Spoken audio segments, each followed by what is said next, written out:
ہفتے چند ہفتے پہلے اندرون سندھ کے 14 ڈسٹرکٹس میں بلدیاتی انتخابات ہوئے. پورے پاکستان کی پوری دنیا کے لوگوں نے ٹی وی اسکرین پر دیکھا کہ ڈاکو اور پولیس اکٹھے بیٹھ کر ایک ساتھ بیٹھ کر ڈاکو آفیشل ڈاکو اور پولیس والے اور پولنگ اسٹاف ایک ساتھ بیٹھ کر پیپلز پارٹی کے لیے بیلٹ پیپرز پر ٹھپے لگا رہے ہیں. کوئی پوچھنے والا نہیں ہے. پولیس ان کی ہے, ڈاکو ان کے ہیں, اسٹاف ان کا ہے. بنانا ریپبلک میں بھی کوئی قانون ہوتا ہے. اس سارے منظر کو پاکستان کا وزیر اعظم دیکھ رہا ہے, پاکستان کا آرمی چیف دیکھ رہا ہے, پاکستان کا چیف جسٹس دیکھ رہا ہے, پاکستان کی لا انفورسمنٹ ایجنسیاں دیکھ رہی ہیں, لیکن ہمیں بچانے والا کوئی بھی نہیں ہے پیپلز پارٹی کے ظلم سے. کیونکہ وزیر اعظم اس لیے نہیں بول سکتا کیونکہ اس کی حکومت 2 سیٹوں کی برتری سے چل رہی ہے. پیپلز پارٹی کے پاس آج زیادہ سیٹیں ہیں, وہ اس سیٹوں کی وجہ سے آج شہباز شریف صاحب وزیر اعظم پاکستان ہیں, تو انہوں نے اپنی آنکھیں بند کر رکھی ہیں, سندھ والوں کو لاوارث چھوڑ رکھا ہے. ہم لوگوں کو جو سندھ کے رہنے والے ہمیں اپنی حکومت چلانے کے لیے گروی رکھ دیا ہے, ہمیں پیپلز پارٹی کے ہاتھوں میں گروی رکھ دیا گیا ہے, ہمیں تاوان کے طور پر بھتے کے طور پر پیپلز پارٹی کو دے دیا گیا ہے. کوئی پوچھنے والا نہیں ہے. پاکستان کے آرمی چیف ہمیں نہیں بچا رہے, اس لیے کہ ان کو ملک کے اس سسٹم کو چلانا ہے, اس حکومت کو چلانا ہے,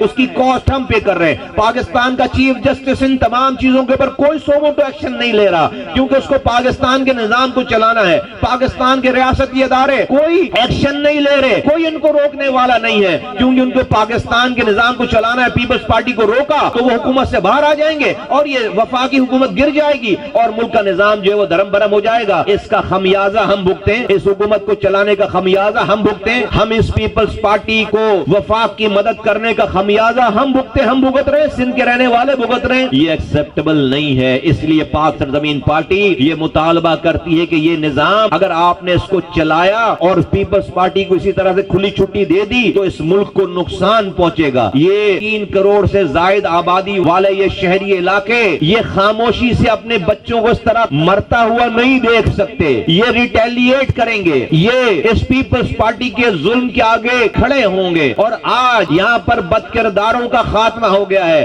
آج یہاں پاک سرزمین پارٹی ہے, ان مظلوم لوگوں کی آواز بننے والی پارٹی ہے, ان مظلوم لوگوں کی داد رسی کرنے والی پارٹی ہے, ان مظلوموں کی. اور یہاں پر کسی رنگ نسل زبان کی تفریق بھی نہیں ہے کہ تم اس شہر میں اب مہاجروں کو پختونوں سے لڑاؤ گے, اس شہر میں مہاجروں کو بلوچوں سے لڑاؤ گے, اس شہر میں مہاجروں کو سندھیوں سے لڑاؤ گے. نہیں نہیں نہیں, اب یہ چکر بھی نہیں ہے. آج پاک سرزمین پارٹی کے جھنڈے کے نیچے سندھی, مہاجر, پختون, بلوچ سب الحمدللہ ایک جھنڈے کے نیچے آ گئے ہیں اور سب ظلم کو ظلم کہہ رہے ہیں. ظالم کی کوئی شناخت نہیں ہے, ظالم کی کوئی زبان نہیں ہے, ظالم صرف ظالم ہے. مظلوم کی کوئی شناخت نہیں ہے, اس کی کوئی زبان نہیں ہے, مظلوم صرف مظلوم ہے.